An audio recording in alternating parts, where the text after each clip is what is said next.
Hey everybody, it's Joe from greenlightsound.com, and today we're going to talk about how we can make a guitar sound wider using a really simple psychoacoustic effect called the Haas effect. It can of course be used on any source you want, but we'll look at it on guitar today. And this was first described by Dr. Helmut Haas in his PhD thesis in 1949. It's also known as the precedence effect. So what the Haas effect is that when one sound is followed by another delayed sound, with a delay time of around 40 milliseconds or less, we perceive them as one sound and not as distinct echoes. When we go above a 40 millisecond delay, we start to perceive it as a separate echo.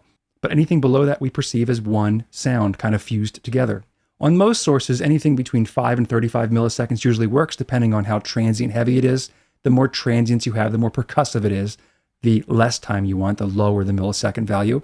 Anything with a little more sustained, guitars, pianos, vocals, can be a little bit higher on that spectrum, but really anything in there that you like works. So let's jump right into how you do this thing. First thing I'm going to do is play a slide guitar solo in mono, panned straight up the middle, just the plain guitar part.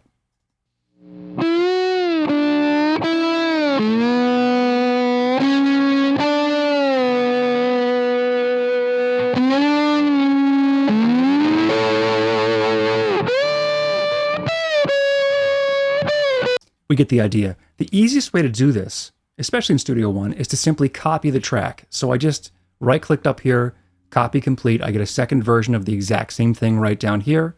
I'm going to solo that up, and when I choose that track and I open the inspector, and your DAW probably has something like this, I can actually dial in the delay time right here in milliseconds. If you don't have this built into your DAW, you can do it with a delay plugin and just type in the exact number of milliseconds you want on the delay plugin. Just make sure it's 100% wet, and you can dial in exact milliseconds. So let's start out with a very small amount, 10 milliseconds now.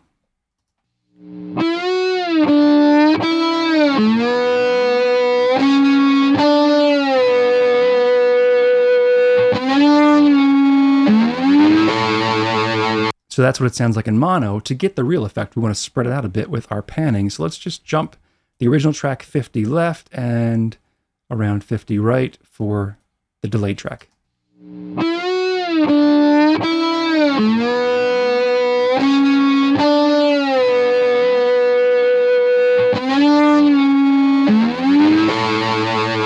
And it's good we hear it in mono because you do always want to check in mono when you're doing this Haas effect to make sure you're not getting too much cancellation or any weird phasey sounds. Let's jump up to 15 milliseconds now, see how that sounds.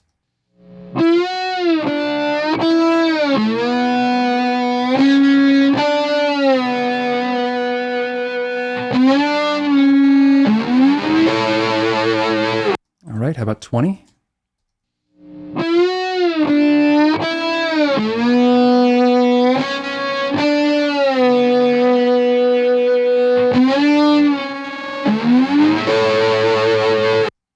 "25 milliseconds next.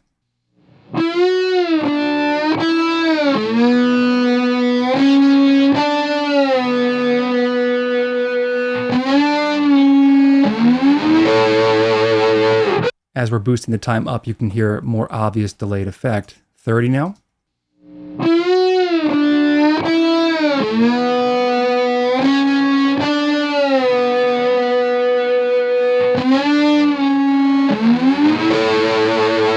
And really the maximum range for me, 35 milliseconds.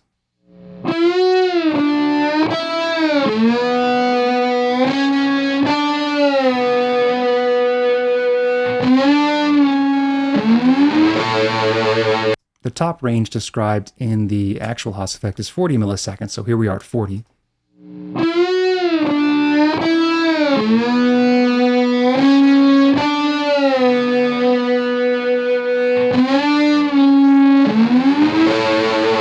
Let's pan 40 hard left and right.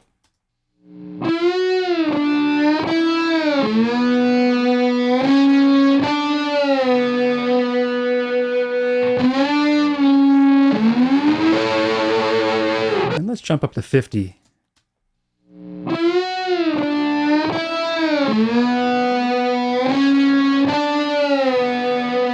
We can actually push it to 50 and not really hear it as two separate things yet. Let's go up to 75 milliseconds. And there we start to really hear it as two different sources. happening with an echo, jumping back down to around 30 milliseconds.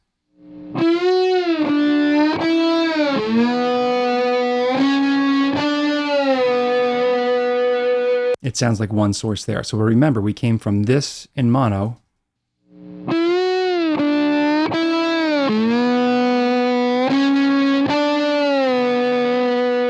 to this with the Haas effect.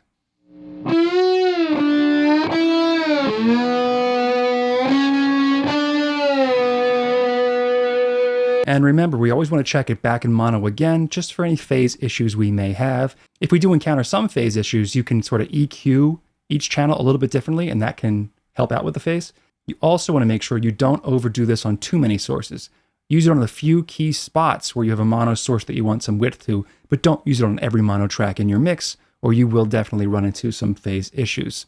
It's great on vocals, it's great on guitars, it's really great and even less noticeable on like pads or anything like that, pianos. Background items work really well. So try it out on your next mix. Doesn't even require a plugin in most DAWs. Just delaying a copy of the signal between 5 and 35 or so milliseconds, depending on the source. And you can use that Haas effect to your advantage in your next mix. If you have any questions or comments, let me know in the comments section. Don't forget to subscribe if you haven't done so already, so we can keep you in the loop as to what's coming up next. And I'll see you in the next one.